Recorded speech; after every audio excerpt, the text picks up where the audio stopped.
There's power, and it's on rather than mute. Yeah. And I got a green light. 1 second. All right. Okay. We sit up here to have our passwords, and you actually have a screen. Let's see what happens. Very good. And you've got your introducer.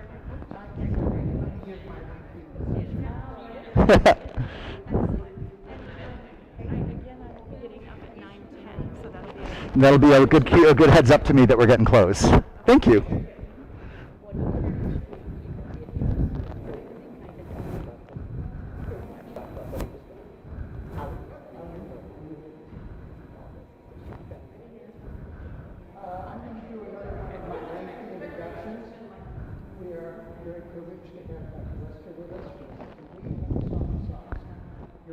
All right.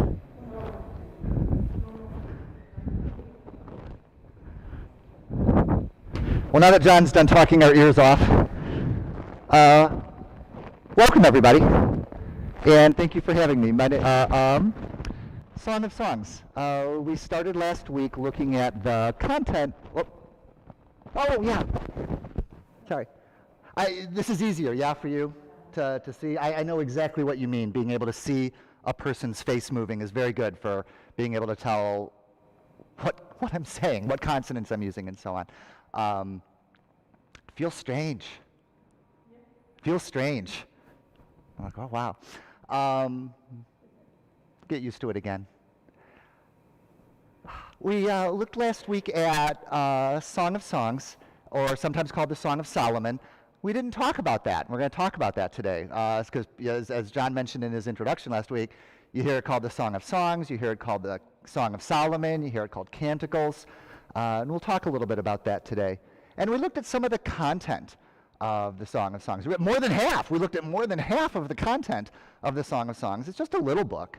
There's not much to it. Well, there's a lot to it, but it's not very long. And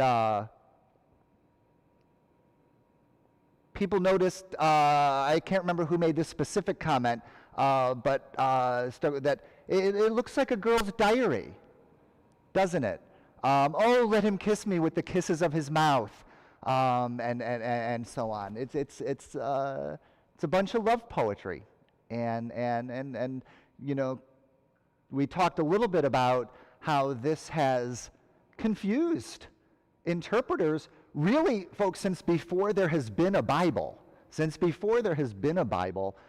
Folks have been confused about why the text holds the kind of status that it does, right? How does a collection of love poetry attain the kind of status that the book of Psalms or the book of Proverbs or the book of Ruth or Isaiah, right? That the kind of esteem, the sort of community esteem that these works possess, people found that in their communities, the Song of Songs held this kind of status, and they read it with an eye to why? What is here? There must be more here than meets the eye, right? What is it? What is that thing?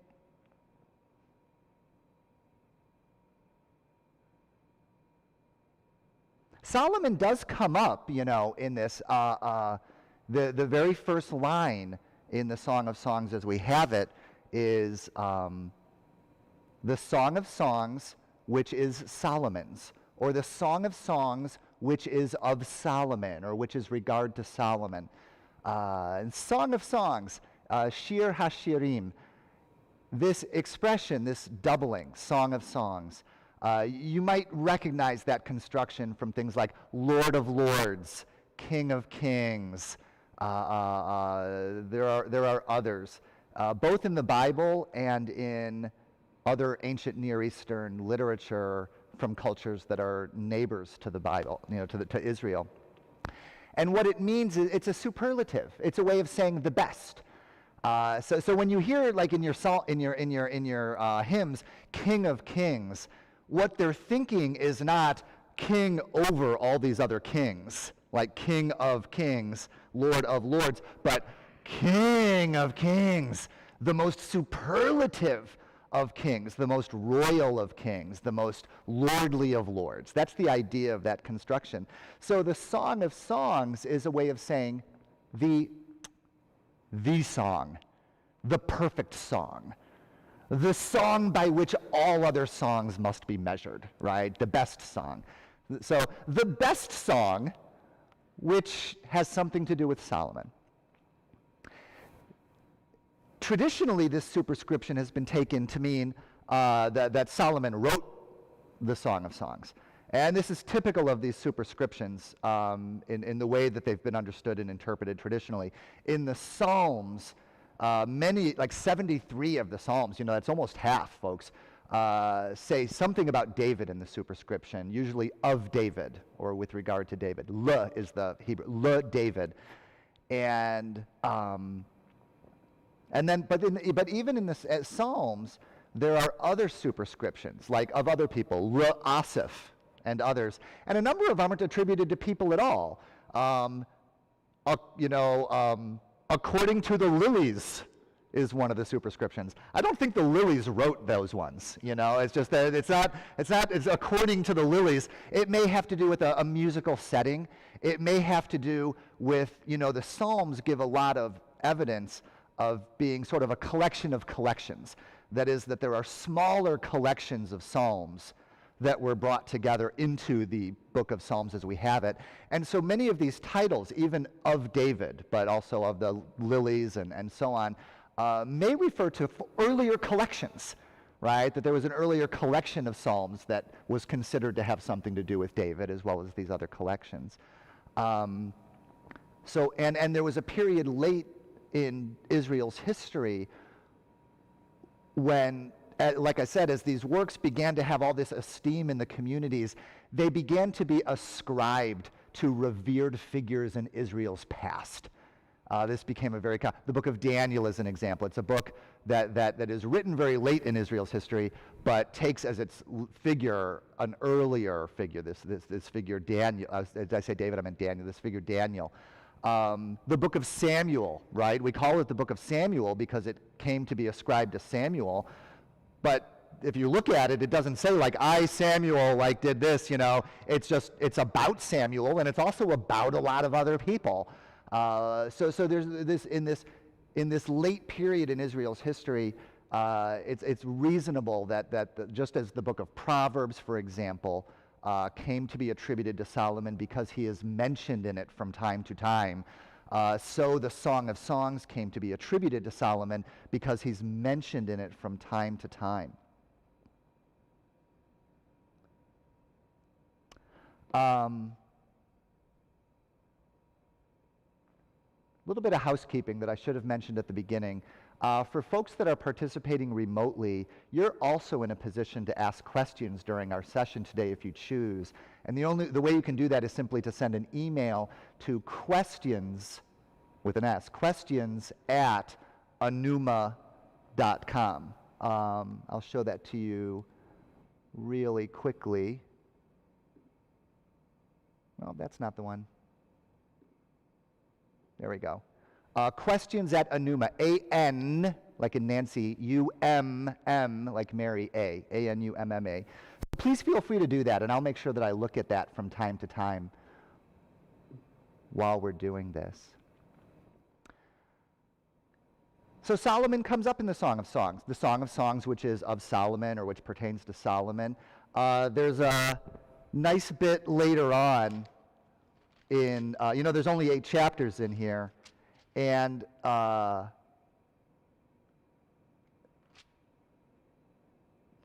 bring up the king from time to time. My king, where the female lover refers to the male lover as her king. The king has brought me into his chambers. There is, very near the beginning, in the I am black and beautiful passage, she says, the young girl says, dark am I and lovely, daughters of Jerusalem, like the black tents of the Kedar nomads, like the curtains of Solomon's palace, the palace of Solomon. So she's just talking about how dark she is, right? She's dark like these tents that are apparently known to the listeners, which are dark, probably goat skin. And she's dark like the curtains of Solomon's palace. If it says Solomon's palace, because ancient Hebrew was written without vowels. It was just written in consonants. And sometimes, so we have to fill in things sometimes. And it may say something just like the curtains of Shalma or Salma. That is, like the tents of Kedar, which is a place name, like the curtains of Salma, which is another place name. She could just be talking about textiles, which are known to come from different places, right? Like we would talk about some the same, right? And maybe it's a misreading there to say the curtains of Solomon. Maybe it is, maybe it isn't. It's hard to say. But it's not really talking about Solomon, and it certainly isn't written as if it were by Solomon. And then much later in chapter 8, the male lover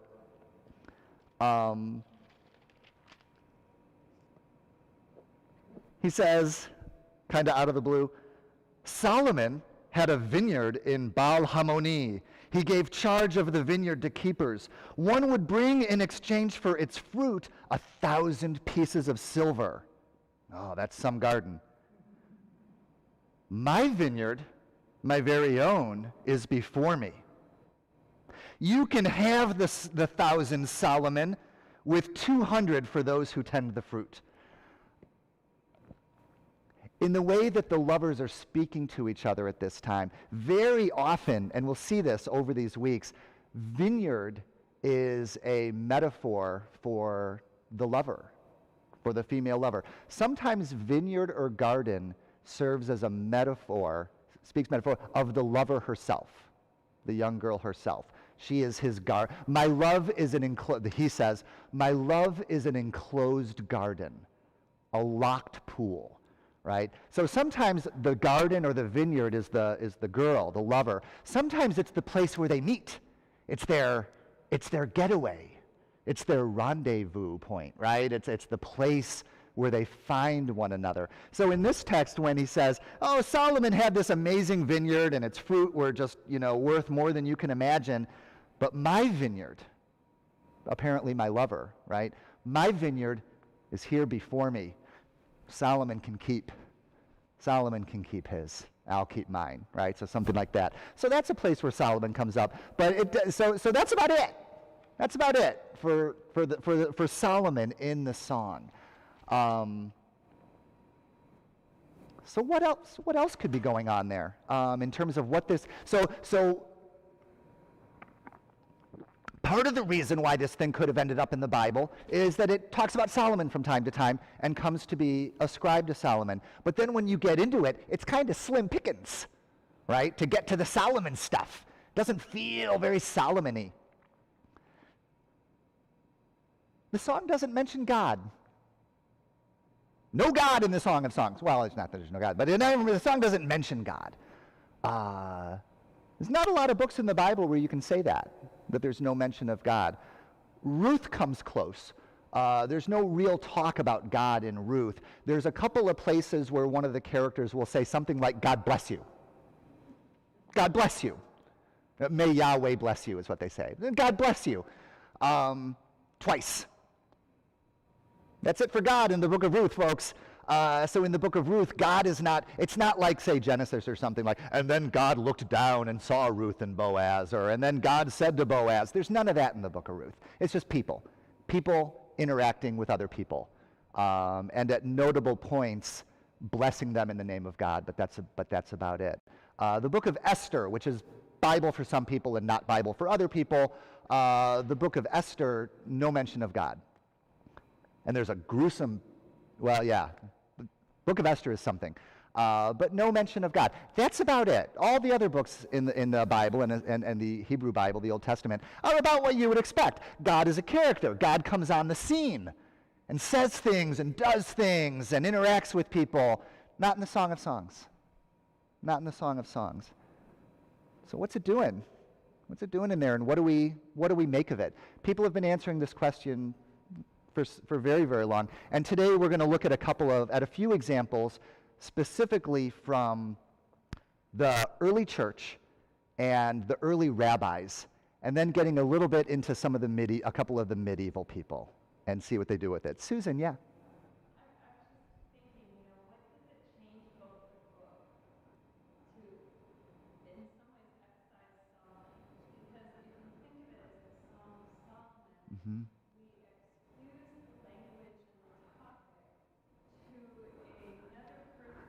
Mm-hmm.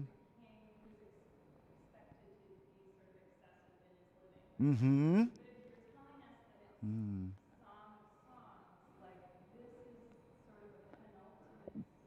Mm-hmm.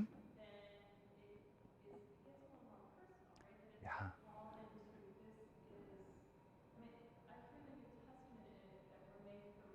Yeah. Yeah.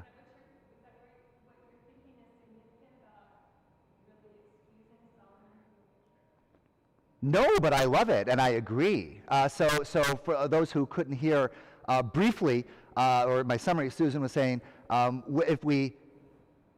when people think of it as Solomon's song, does that in some way make, I'm just going to go ahead and, is it the eroticism? The eroticism of the Song of Songs. All the talk, it's romantic love, it's bodies and the love of bodies, right? And if it's the Song of Solomon, does that make it more palatable to us? You know? Well, that's what we expect of Solomon. 300 wives, 700 concubines. But also, there's also an element, isn't it, that if it's, well, if one of the revered figures of the Bible does it, it must be okay.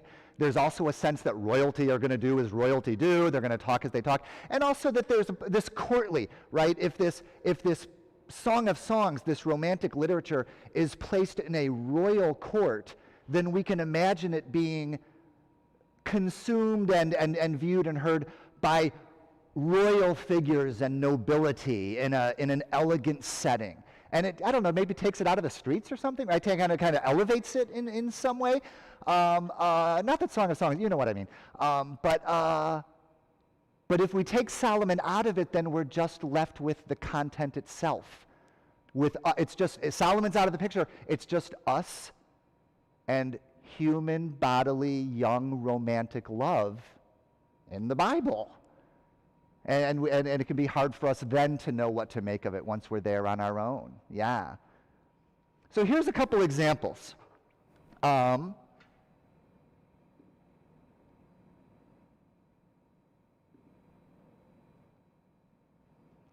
This is from a very early translation and interpretation in Jewish communities. Your two breasts are like two fawns. That's Song of Songs, chapter 7:4. And then it explains, this refers to Moses and Aaron. Just as a woman's breasts are her glory and ornament, so Moses and Aaron are the glory and ornament of Israel.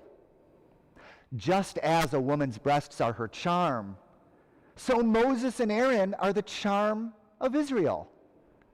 Just as a woman's breasts are full of milk, so Moses and Aaron are full of Torah. Song of Songs, Rabbi 4:5. Yes, men wrote this. It's written by men. Can you tell? So that's one example. This example is from Origen, an early Christian interpreter, around the same time, more or less, for our purposes. Thy name is as perfume poured forth, from the very beginning. Your name, your very name, is like perfume poured forth. Origen says, these words foretell a mystery. Even so comes the name of Jesus to the world, and is as perfume poured forth when it is proclaimed. Okay, Susan? Mm-hmm.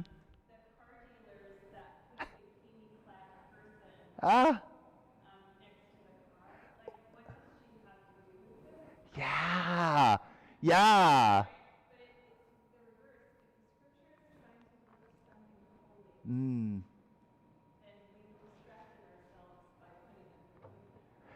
Yeah. So there's a bit of that, there could be a bit of that element of sex sells. Both the book of Ezekiel, which has got some tough stuff in it, in terms of, the book of Ezekiel includes some material that is very direct in using physical relations and sex as a metaphor for the relationship between the people Israel and their false gods. Like to what I would I know what is pornography? There's no definition, but you know it when you see it. Ezekiel, so Ezekiel is one that it was said, no one may read Ezekiel until they have attained the age of 30, right, was said about Ezekiel. And similar claims have been made in the history of the church and the synagogue about the Song of Songs. It's not for children. Like I said last week, well, neither is the rest of the Bible, so there's that. But specifically the Song of Songs, but also that elevation, right? Now, if Solomon is out of the picture, here are other ways, right, to elevate the content.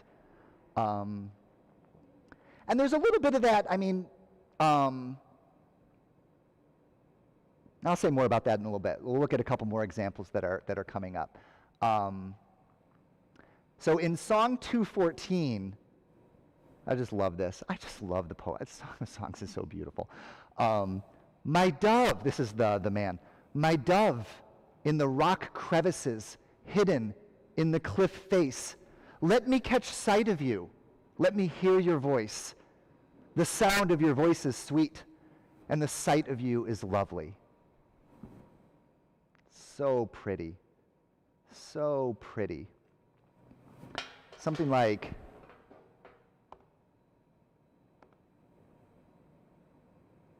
this.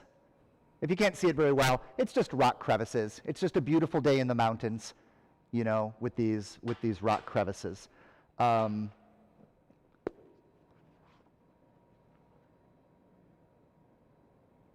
The Rabbi Akiva reads Song of Songs 2:14 with the rock crevices. And he says,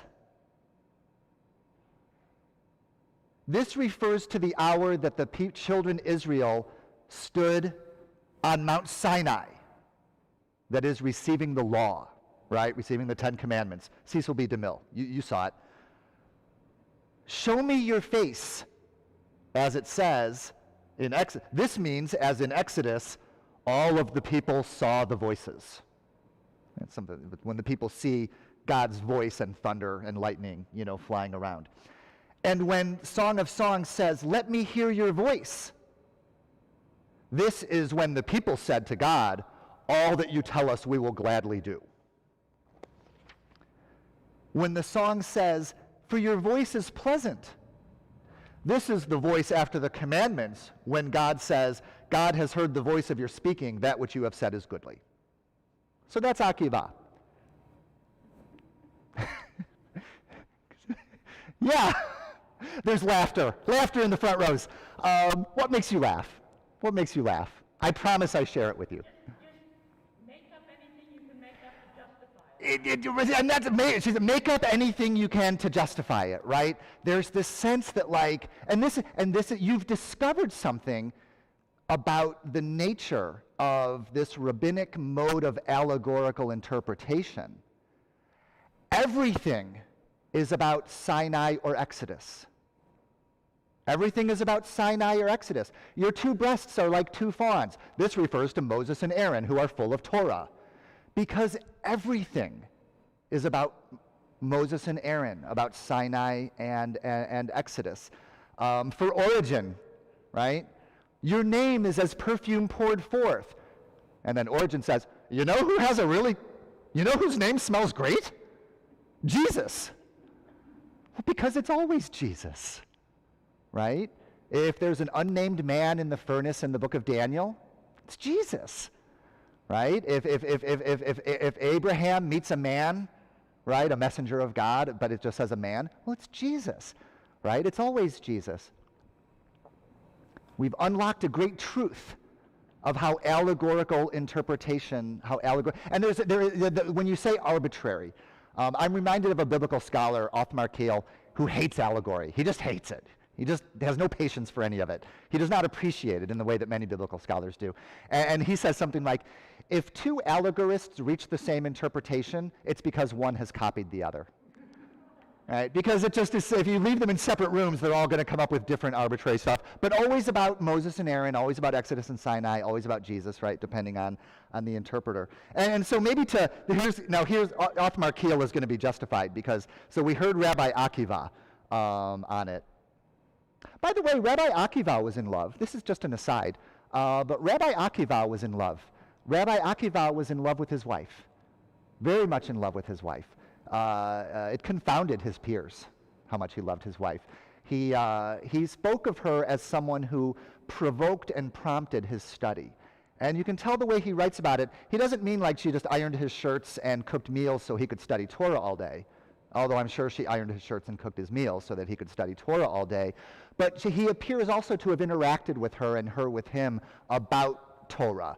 And that interacting with her was good for his mind and good for his study. He went away for many years to contemplate Torah. And when he returned, all of his disciples ran up to greet him to get the nuggets of interpretation that have dawned on him during his isolation. And his wife also came up to him. And all of his disciples pushed her aside. You know, oh, you can kiss and hug later. We need to get the good stuff from this guy. And he told all of them to step aside and let her approach, because anything that he had that was for them was also for her. Right? Rabbi Akiva was very much in love.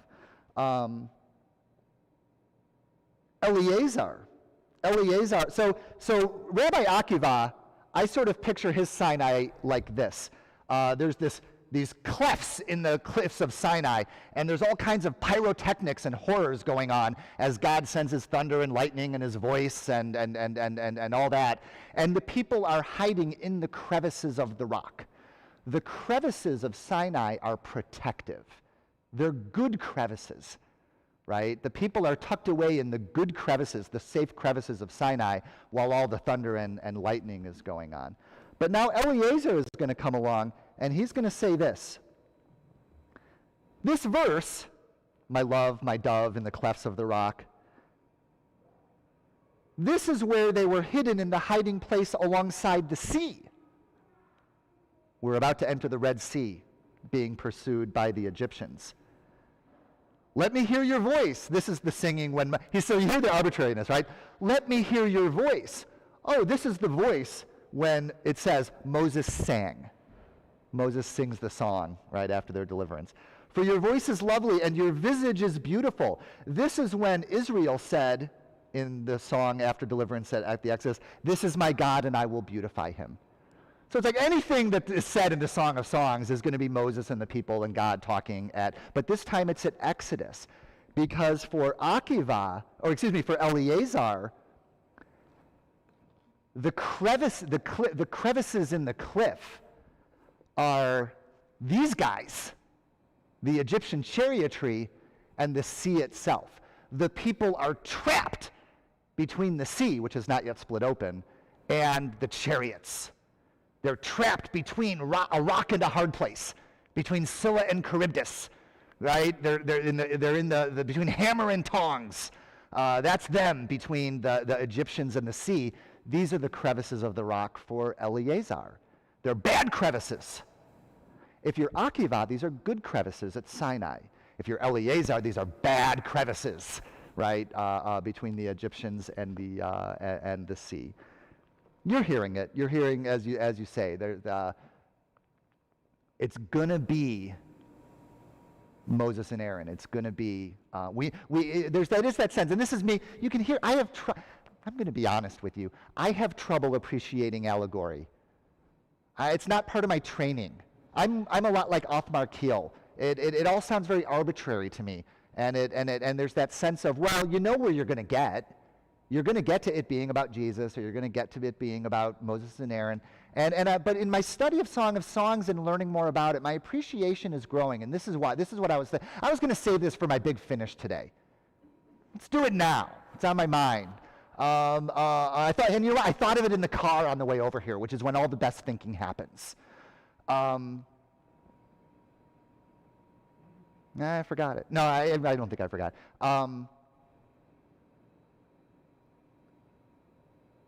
For the rabbis, I say, it all comes down to Moses and Aaron. It all comes down to Egypt and Sinai, because that's the way they read the Bible. Whatever we find in the Bible, it's going to point to Exodus and to Sinai. But here's the thing. For the rabbis, that's true not just about the Bible, but about everything.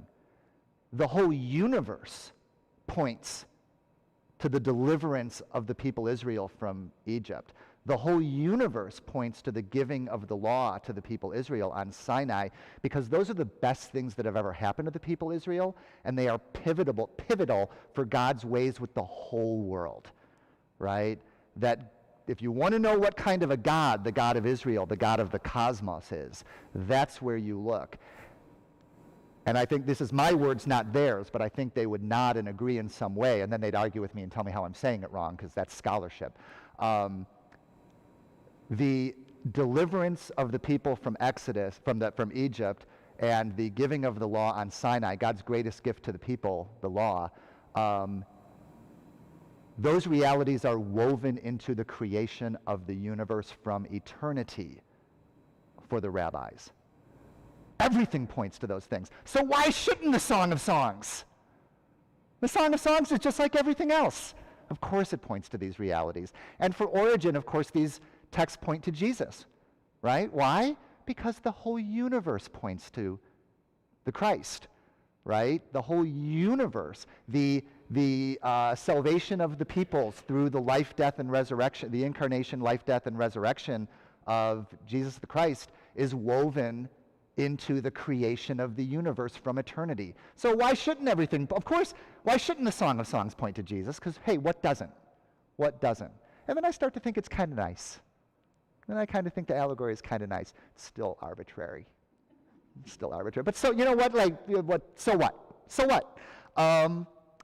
Let's go to a couple of others. There's two more I want to show you before we finish up with these allegories. And these are more like the mystics from the Middle Ages. One is Bernard of Clairvaux, and the other is Teresa of Avila. And when you say Teresa of Avila, you know you're in for a treat. So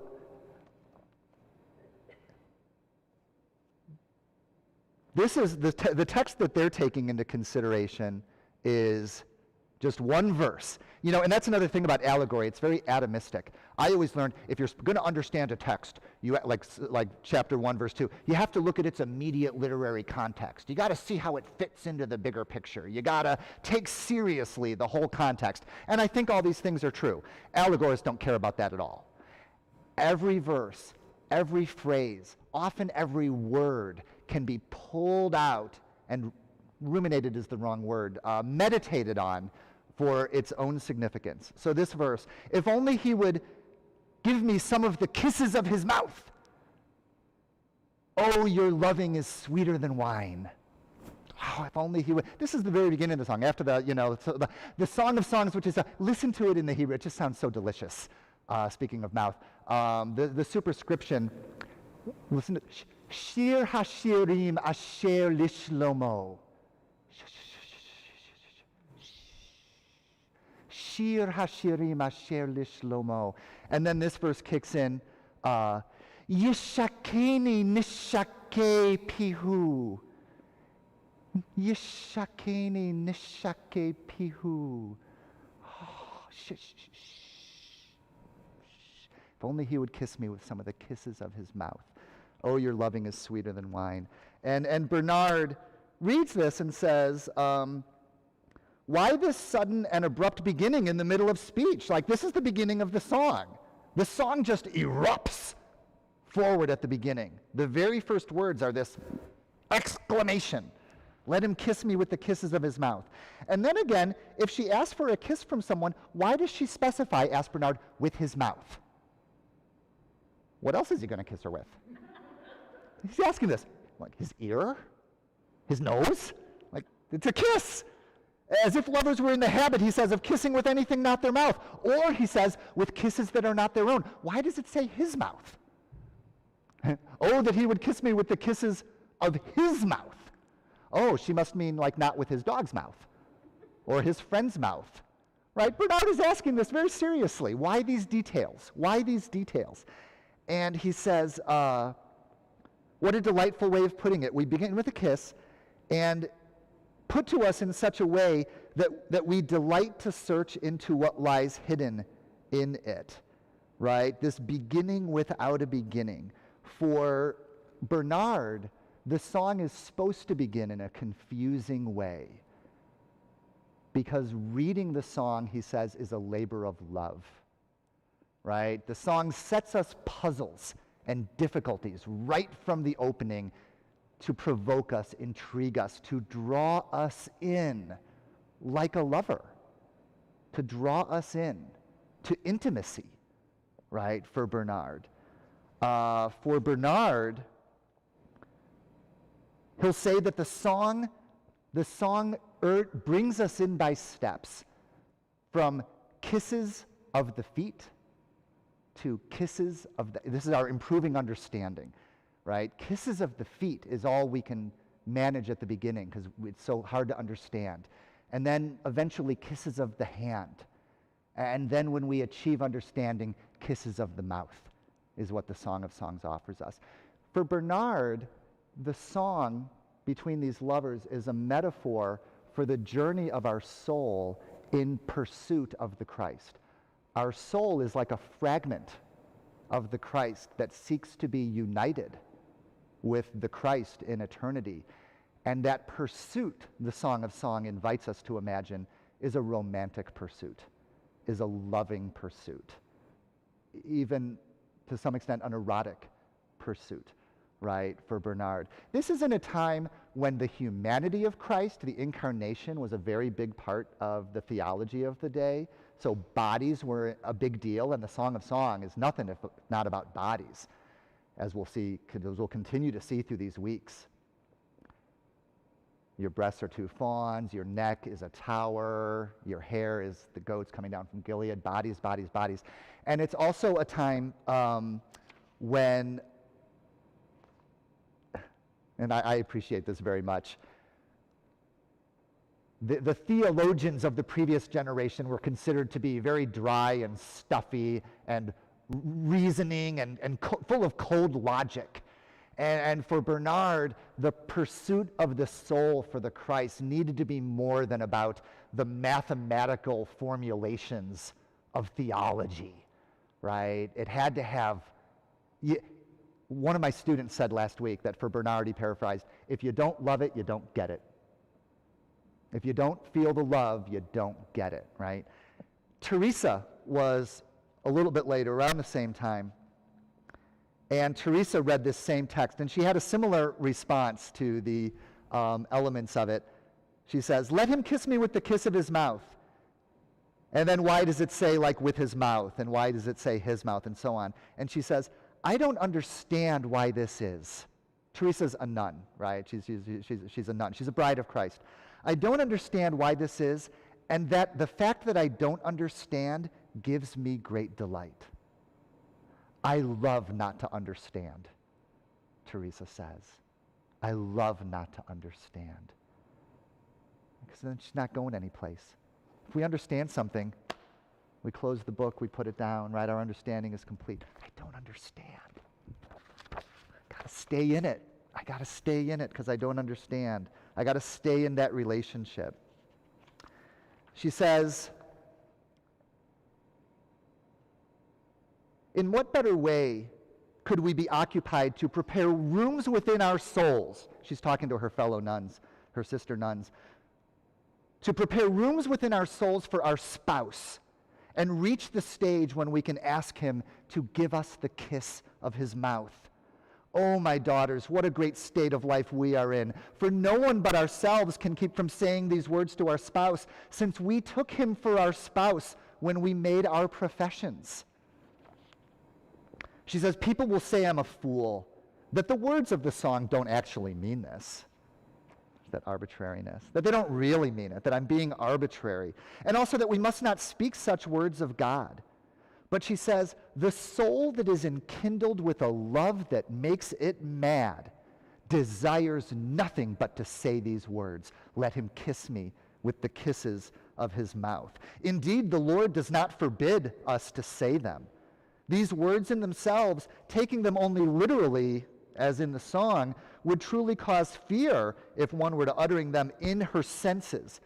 But the one whom your love, Lord, has drawn out of herself into madness, you will truly pardon, even though to say these words is daring. Right? She says later, just as a person, there's another text where, remember I mentioned it last week, my lover is a sachet of myrrh. He lies all night between my breasts.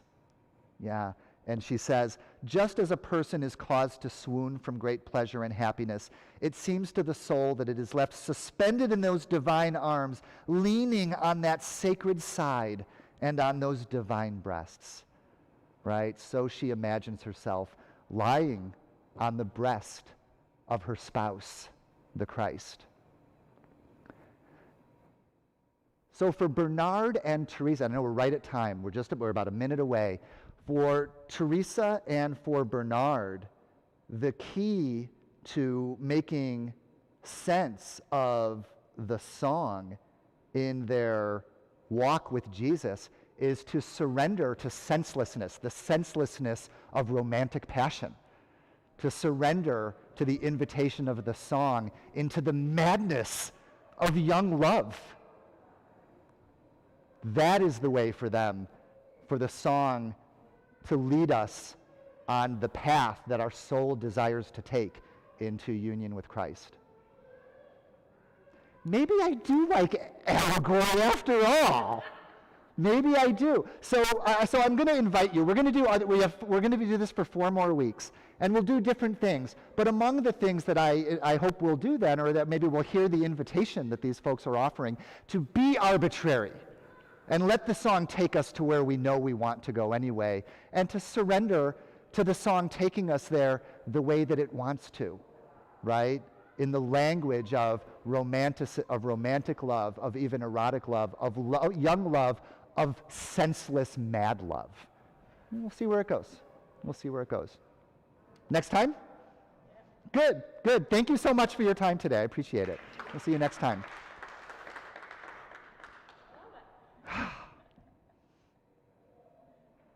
I didn't give you a lot. We're done. You can start packing up. Do what you want. I didn't give you a lot. I didn't ask you for questions very often, and I should have said, please raise your hand for questions. You don't have to wait for me to but I think you all know that. You're all pretty good about getting your hands in the air when you have questions. But I get so excited and I keep talking, and I don't want to talk over any questions that you have. So help me be wary of that as we continue. So good. Thanks, folks. Thank you.